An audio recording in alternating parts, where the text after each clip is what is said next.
Viewers, the big story on the show, the economic scenario for India, the world's fastest growing economy.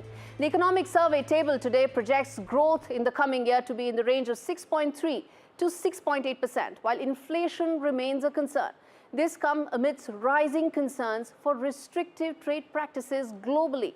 How much could they impact India's growth trajectory? We will find out. But first, listen in to Chief Economic Advisor Dr. V. Anantha Nageshwaran explaining why he feels 6.3 to 6.8% will be India's growth journey in the coming year.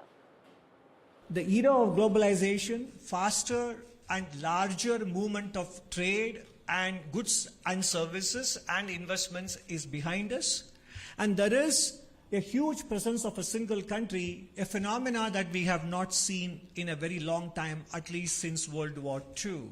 So given this, naturally, we have to raise the game for a new playing field. The game has to rely on domestic drivers of growth. So what are those domestic drivers of growth? We have to raise our game on domestic growth.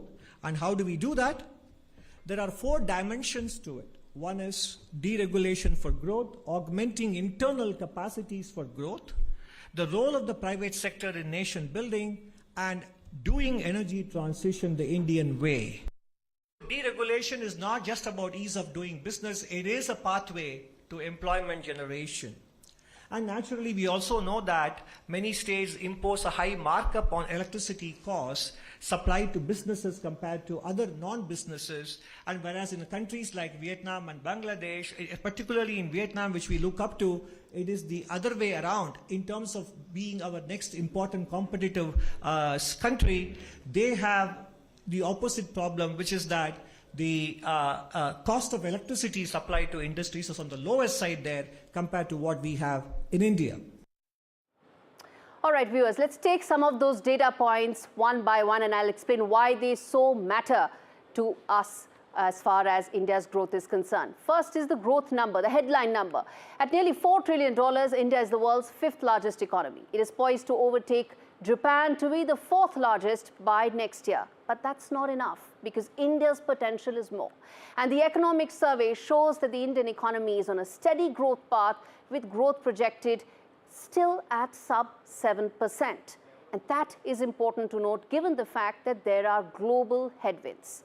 Next now come to the macro health of the Indian economy.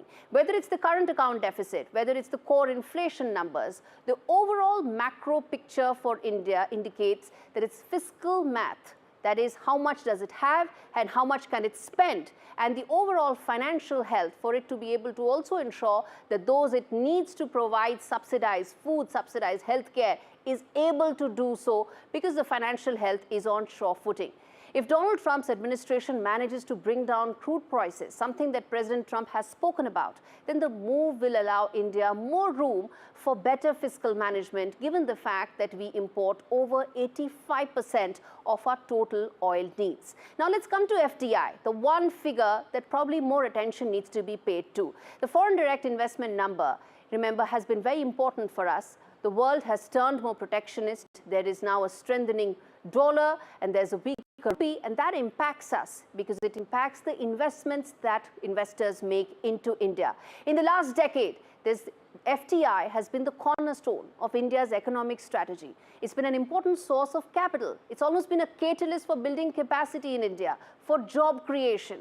FDI inflows, in fact, topped $81 billion in FY21 because India was the most attractive investment destination.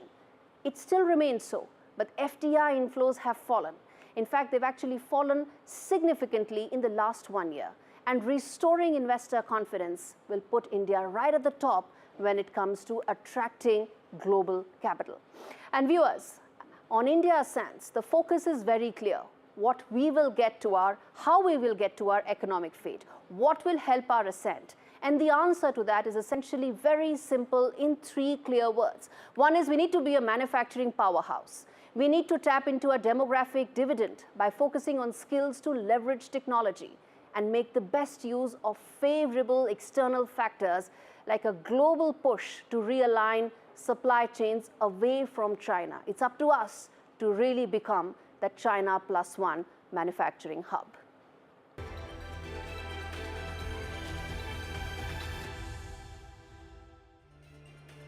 And we speak about manufacturing. India's future growth journey to a large extent is linked to its ability to turbocharge its manufacturing ecosystem. For long, the aspiration has been to be a manufacturing hub.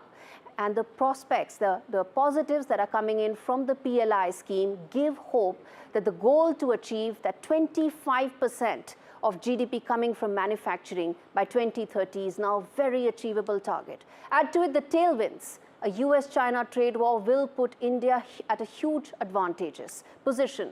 A tailwind that could in fact put India at the very center of a global supply chain. And this report tells you why Indian manufacturing, which grew at almost 10% last year, can do much, much more. Take a look.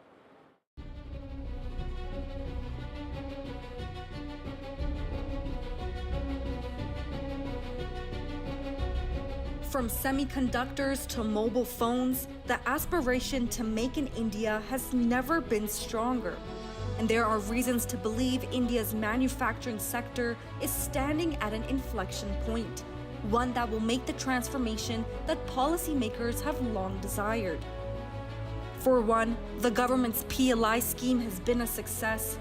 The PLI scheme spans 14 critical sectors and has an outlay of 1.97 lakh crore rupees. The focus is on sectors that foster innovation and propel India toward its manufacturing goals and reduce dependence on imports.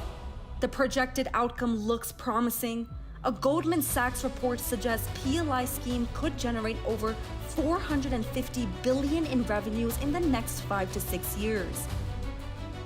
This has raised the industry's expectation that the government may double down on its PLI outlay.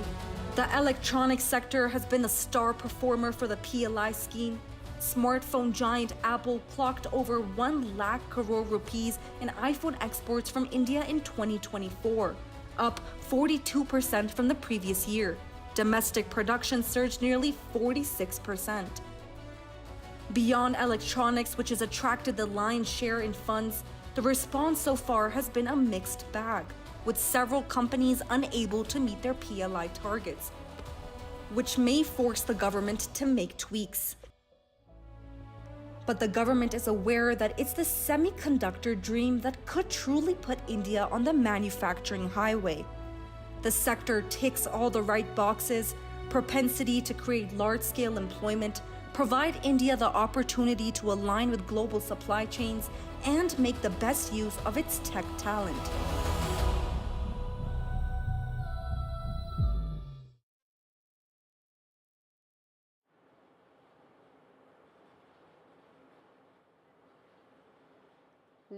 Lead out.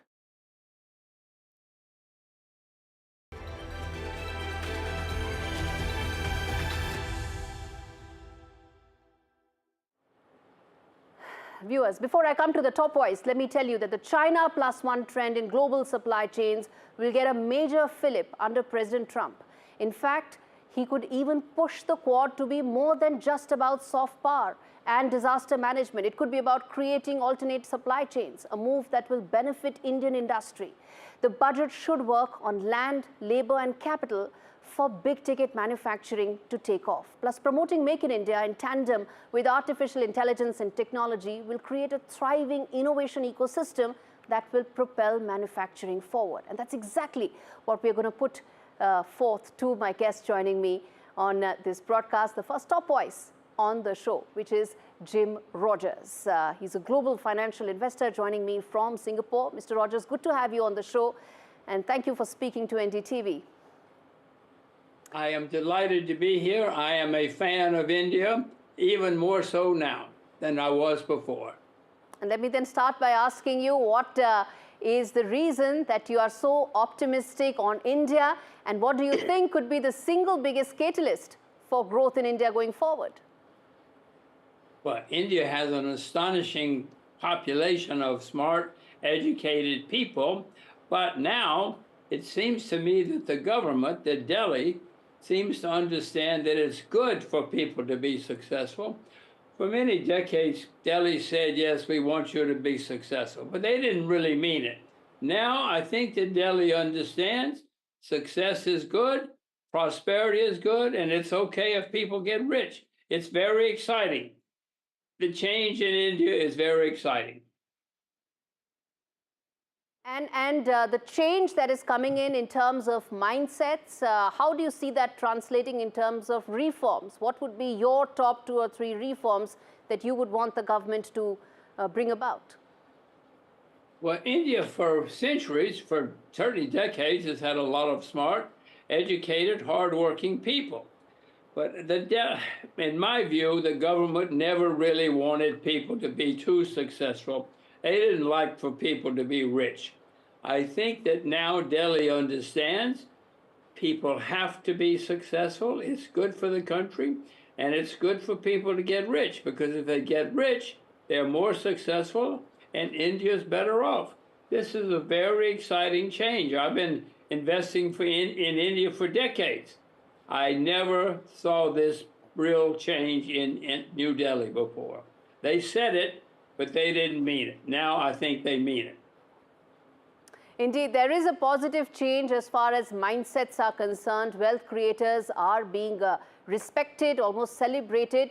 But then let me ask you this, that in your assessment, how do you think India should tap into A, its large skilled workforce, and B, how it should bring in technology for the next wave of growth?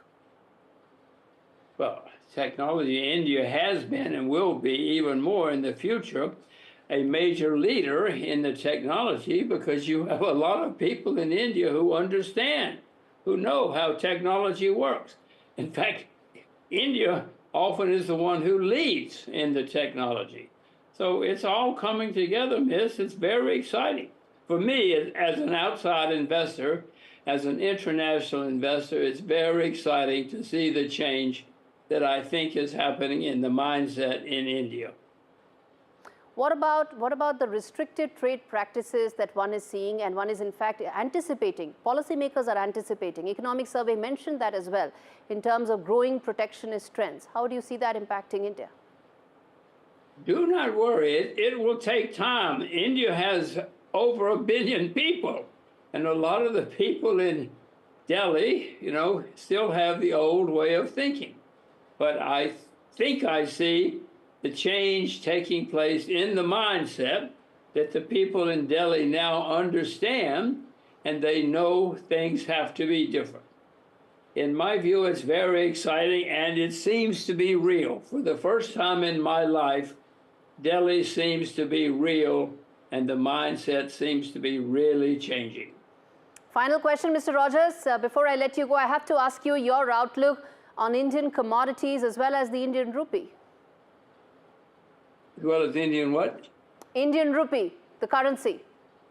Oh my gosh, you want a hot tip? Well, I do too. I want to know whether to buy the rupee. I am more optimistic about shares in India now. I do not own the rupee, but obviously, if and when I buy shares, I will be buying the rupee as well. And it all has to come together. I think Delhi understands the whole mindset has to change, but everything has to change. The currency, the stock market, everything. It will be very exciting. And the bureaucracy. India has had one of the biggest bureaucracies in the world.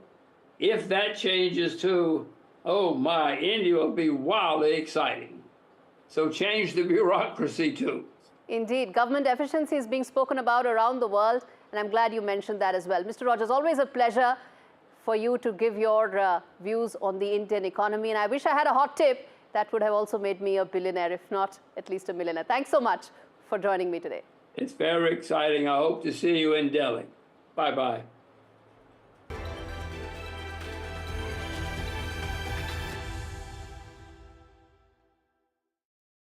All right, second wide angle on the show.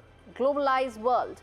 Trade is getting increasingly protectionist. We just heard our top voice mentioning that. Let's talk about what are India's options when trade and global trade talks are getting insular. They're being led by the US. They're being led by President Trump's administration. How can India ensure that its interests are protected against President Trump and the larger protectionist instinct that's taking over trade talks around the world? This report has that answer. Economic trade policy is more than just how countries impose tariffs on goods they import. But with President Trump, it's probably the most important major economic decision. And trade policy, though limited in its scope in the budget, is set to be a key priority for the government. In fact, to set the tone for how India may placate the Trump regime, which has set tariffs as its go-to template for all foreign policy-related issues, simplification of custom duty structure could be on the cards. Think tank Global Trade Research Initiative has made a case for reducing the number of tariff slabs from over 40 to just 5, a move that will allow India to negotiate better with Trump 2.0. Since custom duties now account for less than 10% of gross tax revenues, the government has fiscal room to cut them, allowing the government to not view them only as a source of revenue, but to be used in sectors where domestic industry truly needs the safeguards. While the US is India's largest trading partner, FTAs with other regions like ASEAN will benefit India and reshape domestic industry. Rationalizing concessional duty imports under these FTAs could further help reduce the inflow of cheaper imports and support local industries. Trade policy is more than just Harley-Davidsons. It's about ensuring domestic industry rises to become world champions, but also creating a pragmatic trade arrangement. It's time to ride.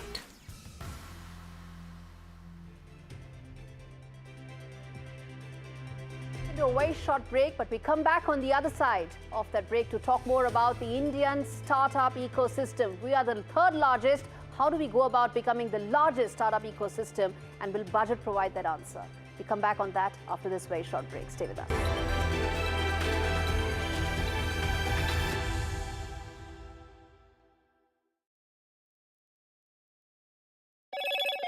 Hello, Moto. Motorola Edge 50 Pro, world's first AI-powered pro-grade camera.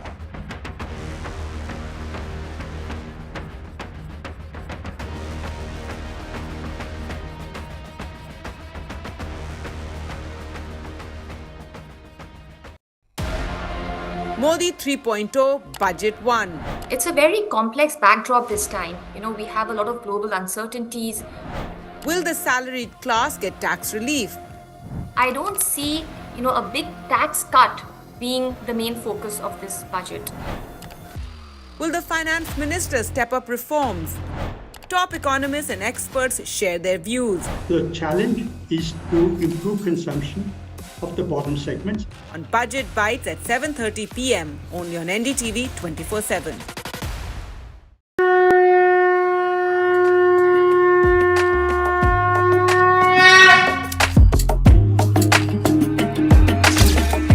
Mahakumbh, the festival of faith, the world's biggest spiritual festival, the divine dip at the spiritual Sangam, a sacred confluence of faith, culture and heritage.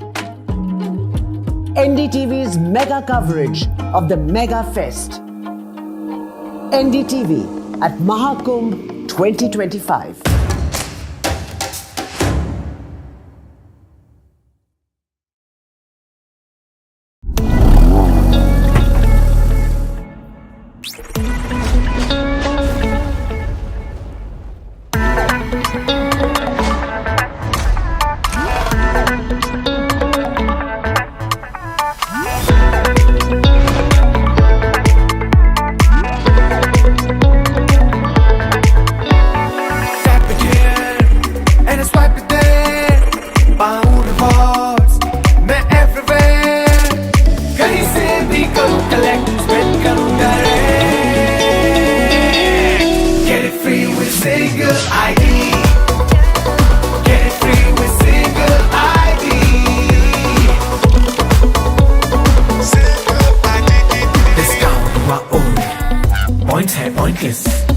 Cashback has flow, करते नहीं impress. Life would easy, कितना कुछ free, only with single ID. ये भी free, वो भी free, कितना कुछ free, only with single ID.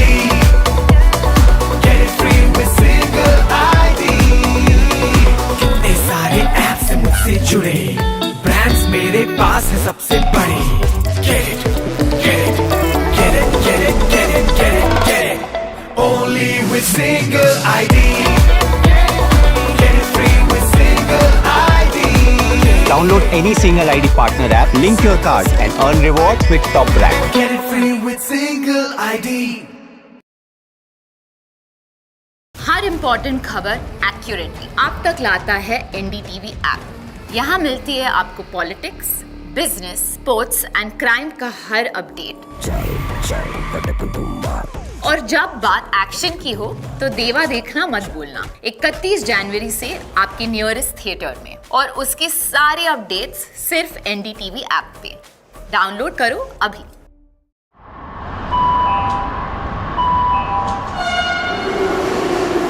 Kind attention, please. Delhi Election Metro 2025 is arriving on people's platform. Please mind the gap. BJP or AAP, who will get to the Delhi Secretariat station? दरवाजे बाईं तरफ खुलेंगे. Who will Delhi voters open the victory doors for? And who will be shown the door? Can the BJP throw AAP's victory run off track? Or will it be Kejriwal's ticket to win again? Can Congress take the election metro to revival? We will track it all for you. Delhi's decision destination. Doors will open on the left. Stay tuned to NDTV for mega metro poll coverage. I've been reporting on all issues, big and small, from Andhra Pradesh, Telangana, rest of South India, bringing you all the action, all that you need to know, all that you want to know. The energy of Maximum City is infectious. I bring in that energy in our news coverage from financial capital, Mumbai. Covering from the southernmost part of India over the last 23 years, I bring in-depth and 360-degree coverage from the Dravidian heartland. The land of Mishti is also known for its bitter politics. I have seen much water flow under the Howrah Bridge, covering Bengal in all its vivid colors.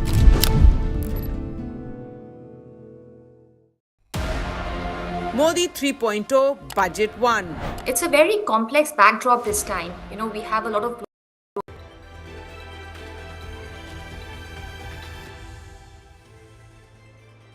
Welcome back to Watching India Ascent, the inside story on the show this week.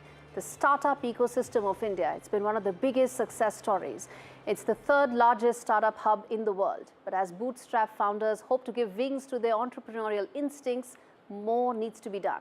For global venture capital and private equity investors, India is an attractive market, but there can be more. And this report tells you what all can aid India's ascent to be the world's largest startup hub.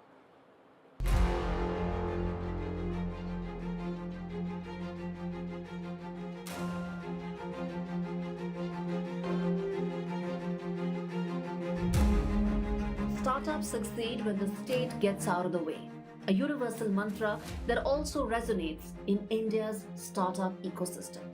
And the state's instinct to expand its overreach, either in terms of taxes or regulations, must be curbed.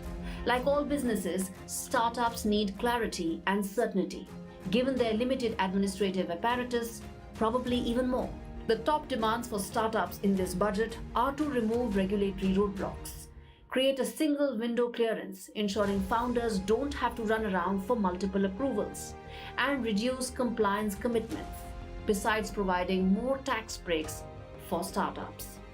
Scrapping the draconian angel tax has provided a huge relief to startups, but more could be done.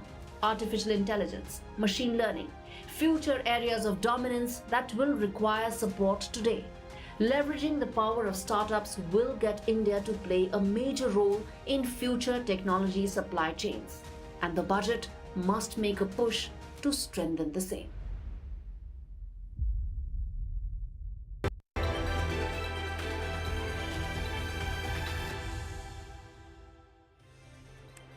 Quick take segment on the show. The union budget is the government's intent on how it plans to raise money and spend it. And every major group has expectations. And let's get you that.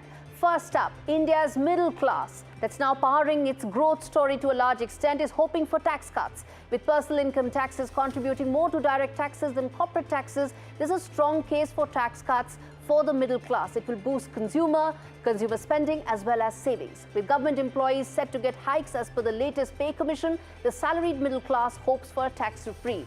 The middle class is also expecting more focus on job creation and skill development. Corporates have three major expectations from the budget: continued investment by the government in infrastructure, focus on streamlining regulatory framework for ease of doing business, and bring in reforms related to labour codes in line with other parts of the world. But the government also has expectations from corporates that they will now start spending and invest and ensure that they take part in job creation. Agriculture forms a very crucial part of India's workforce, and farmers form a very important grouping. They expect the budget to continue support programs, in fact provide minimum support price for all agricultural produce. There are expectations of a possible revamp in post-harvest infrastructure, strengthening of farmer produce organizations, and deployment of Manrega workforce for agricultural related work. All right, we slip into a very short break. We come back on the other side with global experts to decode what will aid India's ascent ahead of Budget 2025. Stay with us.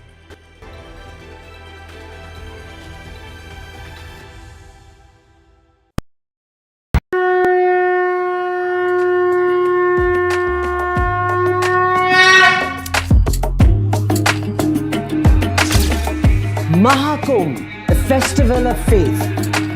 The world's biggest spiritual festival, the divine dip at the spiritual Sangam, a sacred confluence of faith, culture and heritage. NDTV's mega coverage of the Mega Fest. NDTV at Mahakumbh 2025.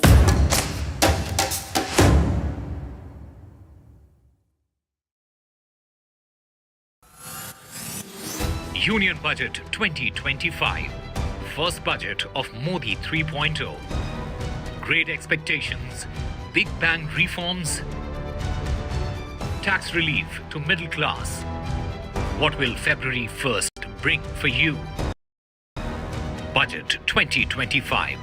Stay ahead with NDTV.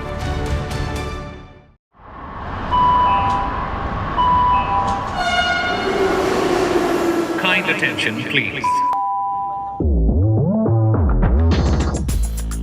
Delhi Election Metro 2025 is arriving on People's Platform. Please mind the gap. BJP or AAP, who will get to the Delhi Secretariat station? दरवाजे बाईं तरफ खुलेंगे. Who will Delhi voters open the victory doors for? And who will be shown the door? Can the BJP throw AAP's victory run off track? Or will it be Kejriwal's ticket to win again? Can Congress take the election metro to revival? We will track it all for you. Delhi's decision destination. Doors will open on the left. Stay tuned to NDTV for mega metro poll coverage. And it's right there. Bound rewards, मैं everywhere. कहीं से भी करूँ collect, spend करूँ direct. Download any single ID partner app, link your card and earn reward with top rank. Get it free with single ID.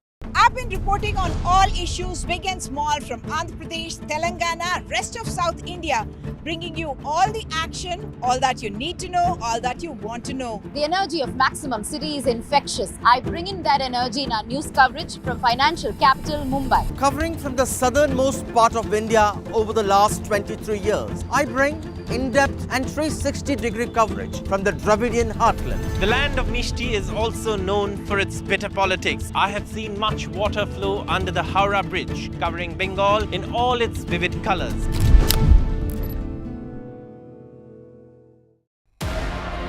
Modi 3.0 Budget 1. It's a very complex backdrop this time. We have a lot of global uncertainties. Will the salaried class get tax relief? I don't see, a big tax cut being the main focus of this budget. Will the Finance Minister step up reforms? Top economists and experts share their views. The challenge is to improve consumption of the bottom segments. On Budget Bites at 7:30 p.m. only on NDTV 24/7.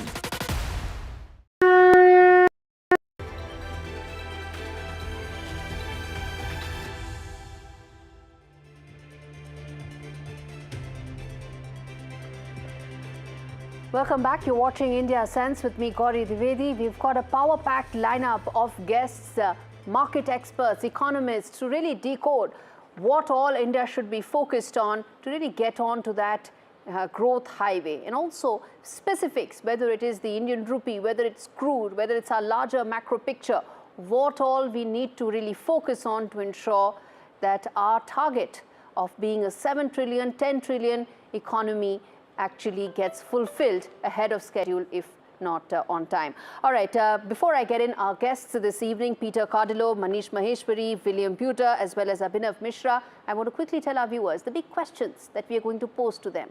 The key questions that matter when you talk about the budget. First up, what are the headwinds when it comes to India's growth? The specific areas that we need to watch out for, whether it's the trade factor, whether it's internal issues, whether it's related to FDI, what are those? We're going to decode that. The second key question that we're going to put forth to our panelists is, India to get on the 10% growth highway, what does it need? Because that's the kind of growth we need to really get on to being the Viksit Bharat dream that the Prime Minister has spoken about and we all aim to be, which is a developed economy on our 100th anniversary of independence. The next key question, let's put that out for our viewers, which is how will India navigate the Trump tariff threat? Remember, that's the key issue that's being talked about again, not because it's just about a US-India issue, but because it sets the tone for how India will be navigating protectionist tendencies.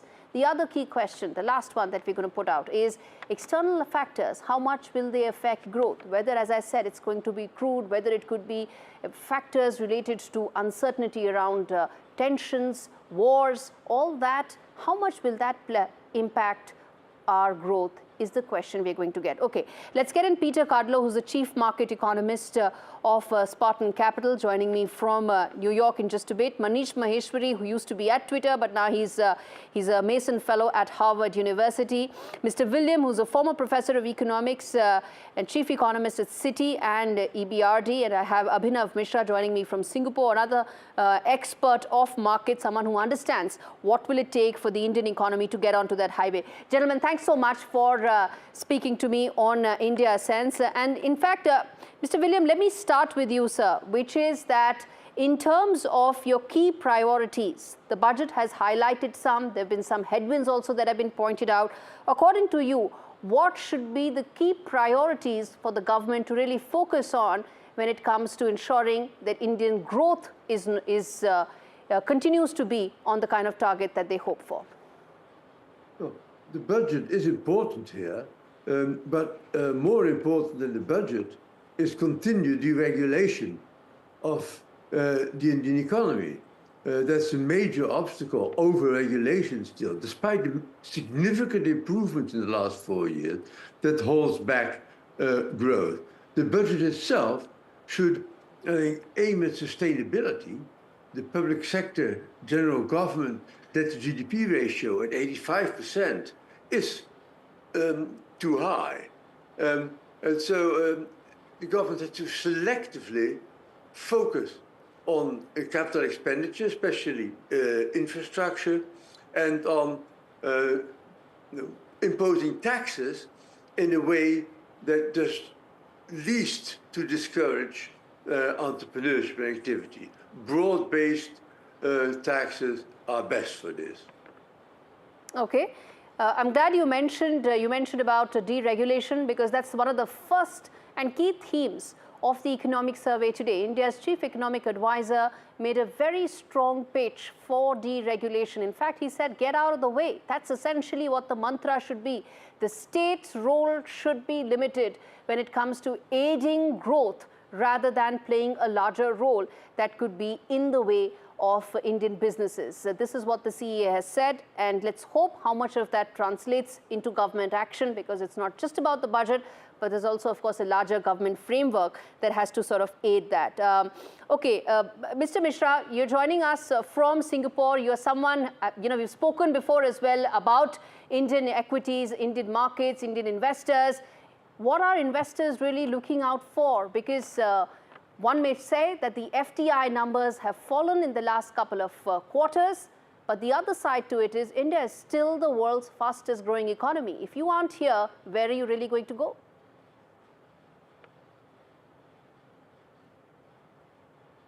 Unmute yourself, sir. Thank you. Can you hear me now? Yes. Yes, thank you for the meet. So, and you are right. So India continues to be the fastest growing economy, but that goes without saying that the current budget session comes at the backdrop of slowing growth, but as well as, more importantly, slowing domestic demand, which contributes about close to 50% of the Indian GDP. And that has been largely the challenge in the recent times. Also depreciating rupee, global uncertainty, is only combining the tension. If you look into this budget, while government hands are tied due to the slowdown in overall revenue, and the government revenue has been kind of slowing, but they have maintained their target on the fiscal deficit, and I think the finance minister in July's speech mentioned about 4.5% target for March next year, and 4.9% this year itself, and that has been, and maintaining that means that the government spending has been reducing over the course of last couple of quarters compared to what they had anticipated. And even the current targets are being met largely due to a lot of stimulus with the high dividends that RBI kind of contributed to the economy.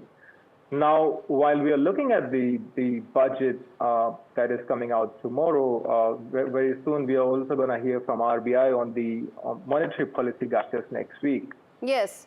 Which is also interesting, given the monetary policy challenges also continue. So the rupee has been at the record low against the US dollar.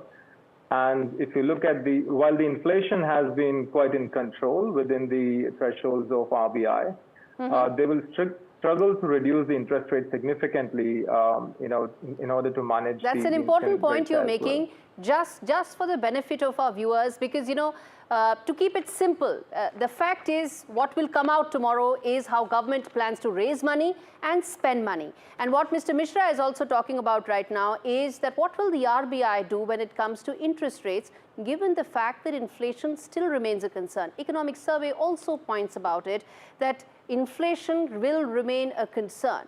And monetary policy can be a discussion, but I want to come back to the budget, given that we're speaking on the eve of it. Mr. Peter Pacadillo, can you hear me now, sir? Yes, I can hear you. Great. I was going to ask you in terms of your one key expectation from the Indian budget tomorrow. What would that be? Would it be infrastructure? Would it be skills? Would it be on better taxation? What would that be? It would be infrastructure and education at all levels. Those are the two key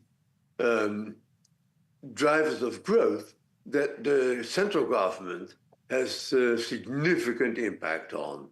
I would hope that we would see significant reallocation of resources from other unproductive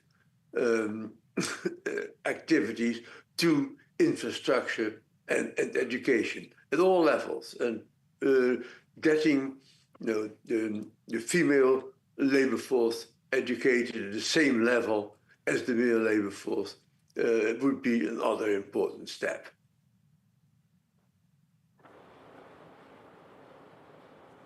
All right, before I slip into a short break, let me get in a quick word from Manish Maheshwari as well. Manish, last year the budget laid a lot of emphasis on skills, something that we expect to continue this year as well, along with usage of technology, because that's really going to be the gateway to future growth and unlocking future growth potential for India. Do you share my optimism? Oh, first of all, thank you for having me on the show. My personal view is that, yes, I mean, investment in skill doesn't go waste. I think the question would be, are you investing in the right skills? And what we have seen in the last 1 to 2 years is that clearly many of the skills that were seen as important may not be as important. For example, the coding skills or the basic copywriting skills, those could be done by AI. I think what would be more important would be skills that are not replaceable. I think skills that require a bit more human creativity, that require human interaction. And also, advancement in AI has also opened new sectors that could require a lot of skills. For example, agriculture can be done better now with precision farming. Healthcare can be improved as well with better diagnostic and telemedicine. The same happens to education, the new ways to deliver education as well. So the question then becomes, are we looking at the right skill set as the whole global landscape in terms of the future of work is also going to change big time in the coming few years? So that would be very important for people to look at and also invest in the right areas. That's an important point you made. Of course, you've got to invest in technology of the future because that's the only way you're going to be part of the tech growth story. I'm going to slip into a very short break, come back on the other side, talk more about the 10% growth highway that we at India Ascent have been talking about for a while now. How do we get there? And most importantly, the key parameters to watch out for tomorrow as well. Stay with us in this special broadcast.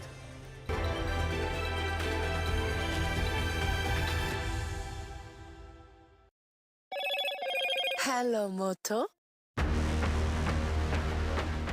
Motorola Edge 50 Pro, world's first AI-powered pro-grade camera.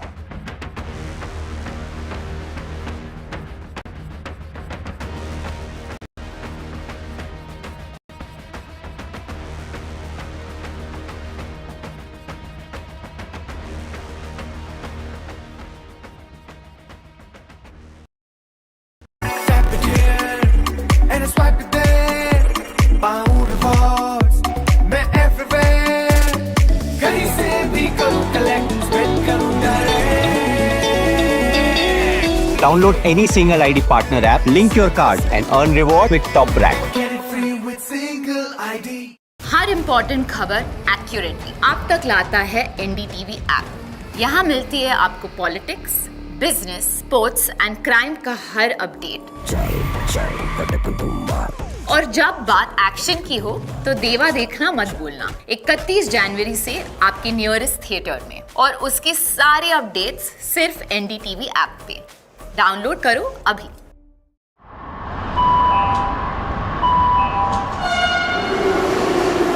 Kind attention, please.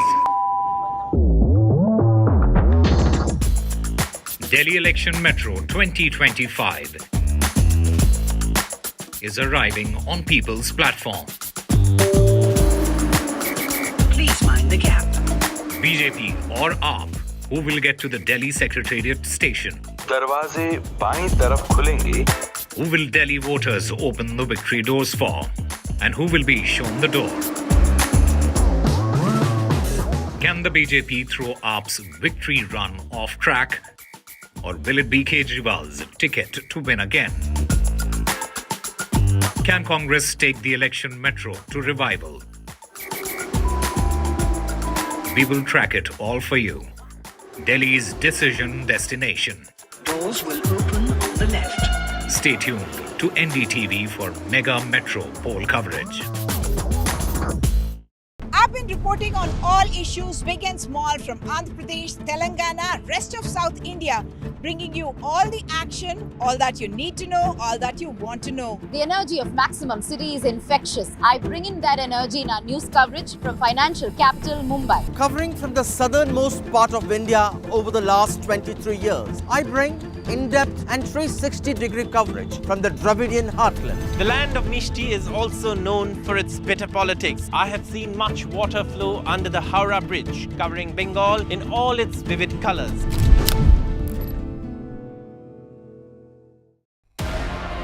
Modi 3.0 Budget 1. It's a very complex backdrop this time. We have a lot of global uncertainties. Will the salaried class get tax relief? I don't see, a big tax cut being the main focus of this budget. Will the Finance Minister step up reforms? Top economists and experts share their views. The challenge is to improve consumption of the bottom segments. On Budget Bites at 7:30 p.m. only on NDTV 24/7.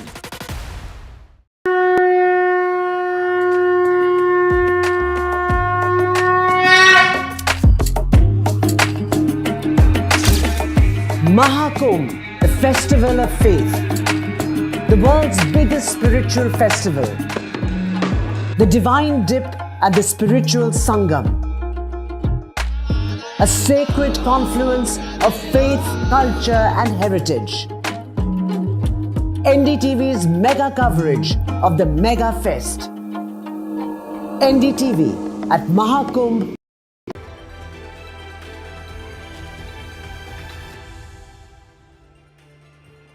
Welcome back. You're watching a special budget edition of India Ascent. And the question I want to now put forth to our panelists is, how much will AI be a catalyst when it comes to India's growth? And I think the person who can answer this best is Manish Maheshwari. Go ahead, Manish, talk to us about the importance of AI and how much of a catalyst it could be for us. So it would be a major catalyst, right? I mean, not just in India, I would say globally. So I'll tell you a couple of areas, in fact, two big areas where it would create an impact. One would be it resets the playing field for everyone. I mean, all the work, all the skills we thought was valuable may not remain as valuable now, given that many of the things would be done by, AI and also more importantly now, agentic AI, which would sort of also be able to do your work in the way agents used to do. Now, the question then becomes, where do you then focus on? I think clearly we will have to then think about as we have to move up from the monotonous or the repetitive work, we can think about now like more creative work or things that were not possible before. We will have the time and the capacity to focus on those things. So that's one area. Also, it also means that many vertical specific applications will come up, which will use the foundational models, and that will then change the game in respective areas. Like I can think about, like, say, education delivery can be very different, like how skills are taught, how you do education can be enhanced through AI. The same can happen with healthcare. Yes. There can be better diagnostic. You can think about other things. So that will completely change the way we think about work, we think about future.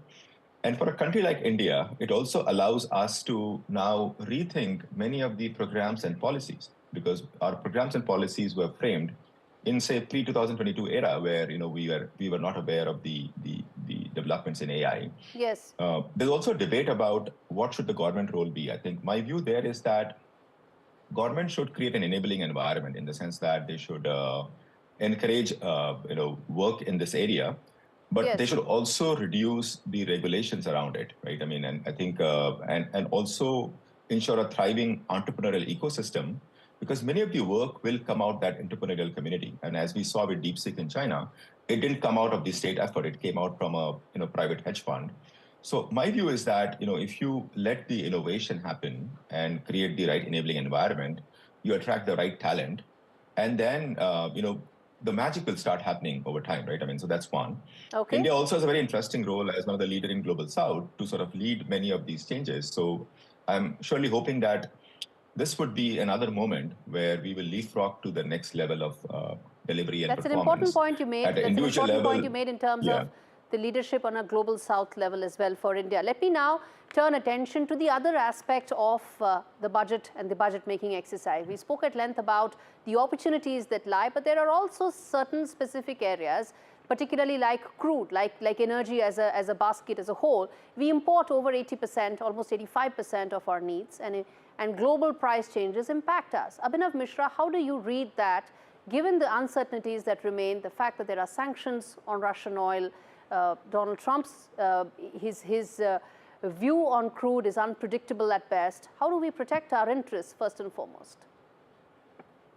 I think you're right. So India still kind of imports above 80% of its crude oil requirements, also about 6% of its natural gas requirements. And that is only going to continue. So with the needs and the growth of Indian economy, I think on an average 5 to 6% growth is what we are seeing. We're looking at about 5 million barrels per day requirement by 2030. At the same time, India continues to be a strategic partner for US, and that is not changing. If anything, what President Trump has said since his comeback as US president is to drill more oil. And if anything, what's good for India is while the currency has seen some depreciation against the strong dollar, the crude oil prices have remained largely stable. Now, there might be some pressures with regards to its oil imports from economies like Russia, but then India can always diversify its oil imports including from US markets and focusing a lot more on these. Obviously, it has to come at the competitive pricing. I believe India has managed overall its relationships with global counterparts quite well and continue to do so going forward as well. All right, William, let me then bring you in on the one thing which is almost like a collective national aspiration, which is our semiconductor aspiration. A lot of investment has been made in the last couple of quarters. Government's intent is very clear. There's been global interest as well. How do you see that playing along in the backdrop of a US-China chip war? Because that could be the kind of tailwind that could really propel our chip ambitions. No, it's clearly true that the competition and rivalry between the US and China will end up benefiting India as a destination of foreign direct investment of the kind of high-tech industries that used to invest in China. And I don't think that there's much risk of India being declared a country that high-tech cannot be exported to by the US. So I think India is well set up to grow its share in the IT and the AI sector. For AI, it's very important that even if you don't contribute to the development of the next stage of AI, the use of AI as existing AI as an input in industrial production across the board will be massive. So I think India is well set up. I think provided the government deregulates the entry and expansion, diversification of businesses and firms, India is well set up to become an IT leader in the years to come. Okay. All right, I'm afraid that's all the time we have in this edition. And thank you so much, Manish, William, Peter Kudlow and Abhinav Mishra for speaking to me ahead of what could be a game-changing budget, because many see this could really be like the 1991 budget. We need to now change our gear. We need to get onto that high growth trajectory. The answer to that, of course, lies in that red bike khata of Finance Minister Nirmala Sitharaman. Thank you so much for watching this special edition of India Ascent.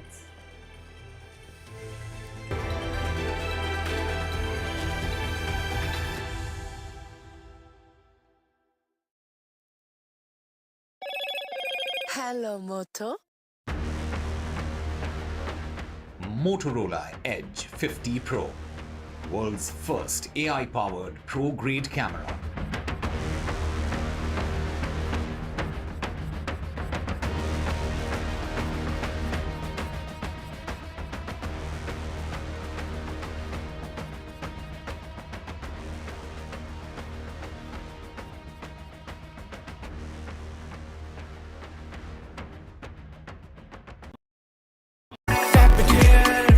And I swipe it there, my own rewards.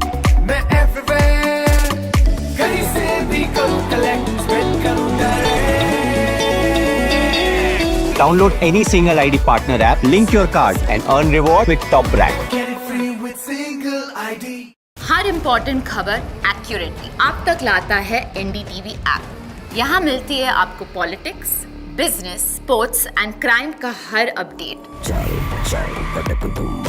और जब बात action की हो तो देवा देखना मत भूलना। 31 जनवरी से आपके नियरेस्ट थिएटर में, और उसके सारे अपडेट्स सिर्फ NDTV ऐप पे। डाउनलोड करो अभी।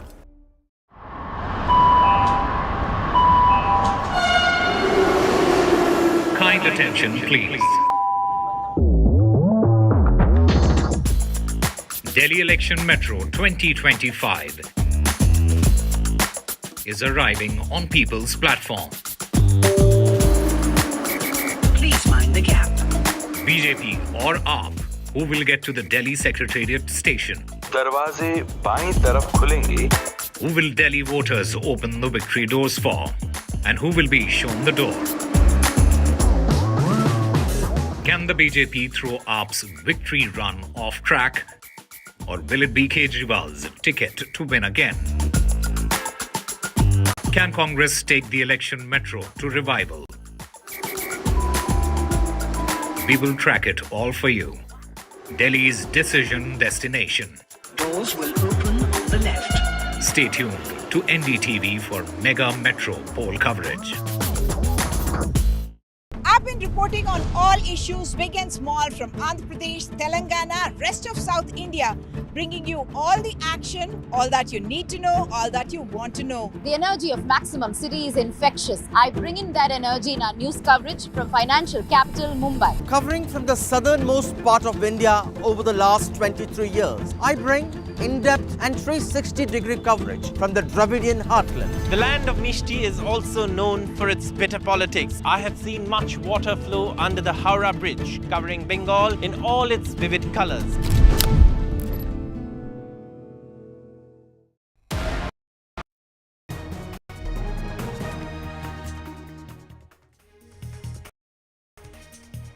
The Rashtrapati Bhavan, in a rare reaction, termed comments made by some prominent Congress party leaders on President Draupadi Murmu's address to Parliament as unfortunate and entirely avoidable. A massive controversy has broken out over Sonia Gandhi's poor thing remarks about the President. There's a showdown over Sonia Gandhi's poor lady comment. President's House has now reacted to Sonia Gandhi's remarks. Rashtrapati Bhavan has called these comments completely unacceptable. Prime Minister, in fact, has led BJP's charge on Sonia Gandhi.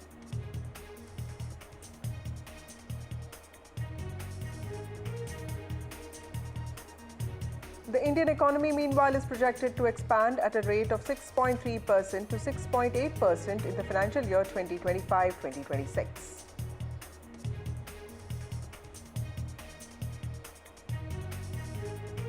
Ahead of Delhi polls, 7 Aam Aadmi Party MLAs quit. MLAs are the same ones who were denied tickets by Arvind Kejriwal.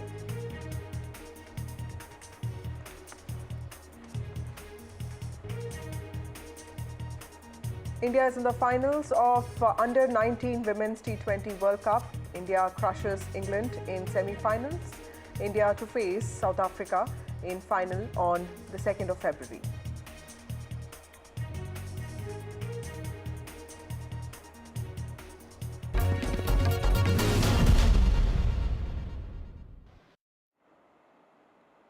Well, there's some breaking news. Maharashtra government has formed a probe team. This is a bit Fadnavis and Shinde. MBA, in fact, has allegedly plotted to arrest top cops to probe framing bid, and Fadnavis government has now notified an SIT. My colleague Radhika Ramswamy joins us with more details on this. Radhika, tell us about this SIT that the Maharashtra government has constituted, and is this with regard to this bid to frame the Chief Minister and also the Deputy Chief Minister? That's right. In fact, this entire issue was raised in the Assembly as well, a month ago. In fact, the Maharashtra Home Department now going ahead and forming the SIT to investigate the conspiracy to arrest Devendra Fadnavis during MBA rule. At the time, of course, Devendra Fadnavis was the leader of the opposition. Now, what we are hearing is that SIT will be headed by Joint Commissioner of Police Law and Order Satyanarayan Chaudhary, along with several other senior police officials. Now, SIT, we believe, has been asked to submit the report to the government in 30 days. We know that during the Nagpur session, one of the BJP MLCs, Praveen Dharekar, had raised the issue in the Legislative Council. In fact, he had demanded setting up of SIT to investigate the conspiracy to arrest Devendra Fadnavis during MBA rule. In fact, Eknath Shinde was also targeted. It's something that the leaders had alleged. In fact, Dharekar had presented a pen drive in the Legislative Council claiming it contains videos of a sting operation that revealed the sinister plan by the MBA leaders along with a few police officials. Now, Dharekar had said that there's a footage of sting operation which shows, a few cops, including a deputy police commissioner and a few other senior police officials, in fact, conspiring to target Devendra Fadnavis. He also alleged that former Mumbai police chief Sanjay Pandey was given the responsibility of getting Fadnavis arrested. So, therefore, a case should be registered, SIT should be formed, is a demand that was placed during the assembly session. Now we believe that an SIT has been formed and they've been asked to submit a report to the government in 30 days. So certainly this is going to spell trouble as far as the MBA is concerned. Well, thank you, Radhika, for joining us with those details. An SIT has been constituted by the Maharashtra government there. This is to probe the bid to frame both the Chief Minister and the Deputy Chief Minister. My colleague Anuj also joins us with more details on this. Anuj, what do we know about the SIT that has been constituted? Do we know about the members yet? Well, the SIT will be headed by senior police official Satyanarayan Chaudhary, and they're expected to file a response and a detailed report in a span of next 30 days. What is interesting is that the chatter about this SIT has been there making rounds for the last few years.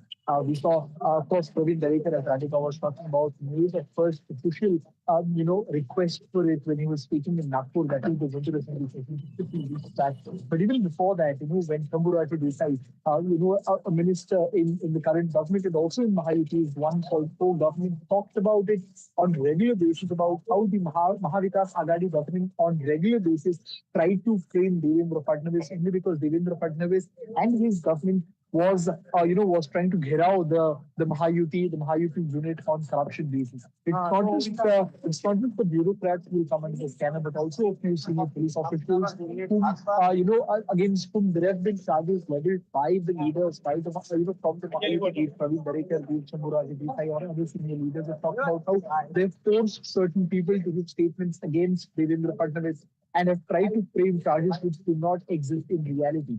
Now, what is interesting to see is what kind of course will this particular SIT committee will take, headed by Satyanarayan Chaudhary in the next 30 days, and how strong will be the report? If it comes, will also be crucial to see if they reach out to the members of the government in the Mahavikas Agadi, the former Mahavikas Agadi government, to get more details about the case. Right. Thank you, Anuj, for joining us with those details. Moving on to another important story today. The Supreme Court on Friday refused to entertain a PIL against the practice of charging an additional fee for VIP darshan and also the according of preferential, selective and special treatment to a certain class of people in temples. Now, a bench comprising Chief Justice Sanjeev Khanna and Justice Sanjay Kumar has said that it was for the society and temple management to decide the issue and the court cannot pass any directions. VIP culture destroys equality enshrined in the Constitution. Should temple authorities themselves not take a call against this? But what if one wants a quick, seamless darshan and is not averse to paying extra? Should that be allowed? Does VIP culture in temples violate our constitutional principles? This is what we discuss tonight. We have with us Rahul Ishwar, who's an activist. We also have Akash Vashishta, who's a petitioner in this case. Thank you, both of you, for joining me on this show. To you, Mr. Vashishta, first of all, thank you so much. Tell us, sir, what was the crux of your petition? Because I completely agree that this is one thing that the court should have intervened in, because there is a certain sense of distinction, divide that VIP culture creates amongst devotees, and also the kind of suffering that pilgrims have to go through because there's a VIP culture that's, that's in implementation, because VIPs get quicker darshan, they also get other facilities which a common person does not. So what was the crux of your petition? Why did you why were you the counsel for this case, and are you disappointed with what the court said today? Yes, Vasudha, I am representing the petitioner, who is Vijay Kishore Goswami. He is a Sevayat in one of the most prominent temples in Vrindavan, which is Radha Madan Mohan Mandir. And that's one of the sub-devalayas in ASI protected temple, so that's there. Now, what we raised was that we had moved this petition against the very discriminatory, arbitrary and perverse practice of according privileged, preferential and selective treatment to a class of persons from among similarly placed persons by way of paying extra charges called as VIP charges, when the VIP itself is completely undefined in law. So as a consequence, what happens is, across the temples in the country, some of the biggest temples in the country are imposing such kind of VIP charges, which are completely, as I said, not only discriminatory, but derogatory also. They shake the dignity of an individual who come to the temple, and temples are the first places, they are the first rather public places where a citizen or an individual acquires spiritual learning. Right. Now, if such a kind of culture is to be seen in such at such places of sanctity, then it's very difficult to imagine what would happen in other places. Now, what we, through the petition, we had raised the issue of this whole issue of being a select class of people being allowed inside the temple, which is completely violative of Articles 14, Article 21 and Article 25 of the Constitution. Right. We told the court that, yes, apart from various directive principles under which the state is actually duty bound to completely reduce or minimize the inequalities in the status, in opportunities, etc., that is something the state was not doing. And of course, there had been a number of judgments of the Supreme Court itself, right, which lay a completely, a society full of equality. Absolutely. And this is a negative discrimination. Right. Rahul Ishwar, many have believed that it is not for the courts to take decisions on matters of belief and customs. And I'm sure, like, I've followed your voice also during the Sabarimala episode. A section of voices and opinions cannot weigh over people running a certain temple, managing its affairs. So if you see the plea, and like Mr. Vashisht also explained, it says when you have a special darshan, you also create divisions amongst people. People have to wait for longer hours. VIPs also get quicker darshan to the Sannidhi.